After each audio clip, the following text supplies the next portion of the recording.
ಕರ್ನಾಟಕ ಭವನ 4 ಅಂದರೆ 4 ಅಂತಂದರೆ ನಮಗಲ್ಲ, ನಮ್ಮ ಶಾಸಕರಿಗೆ, ಅಧಿಕಾರಿಗಳಿಗೆಲ್ಲ, ನಮ್ಮ ವಿದ್ಯಾರ್ಥಿಗಳು ಯಾರು IAS, IFS, IRS ಮಾಡ್ತಾರೆ ಅವ್ರಿಗೆ PWD ವತಿಯಿಂದ ಒಂದೊಳ್ಳೆ ಕಟ್ಟಡವನ್ನು ಕಟ್ತೇವೆ.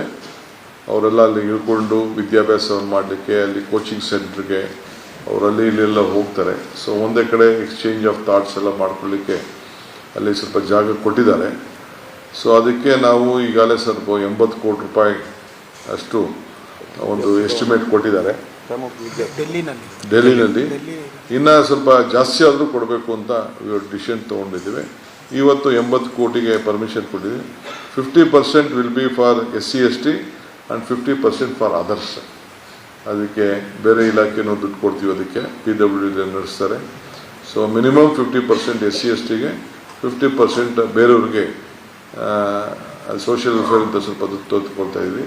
ಸೊ ಬೇರೆ ಎಲ್ಲರಿಗೂ ಕೂಡ ಅದರ್ ಬ್ಯಾಕ್ವರ್ಡ್ ಕ್ಲಾಸಸ್ಸು ಜನರಲ್ ಎಲ್ಲರೂ ಕೂಡ ವಿದ್ಯಾಭ್ಯಾಸ ಮಾಡಲಿಕ್ಕೆ, ಏಕೆಂದರೆ they have to go with a national competition.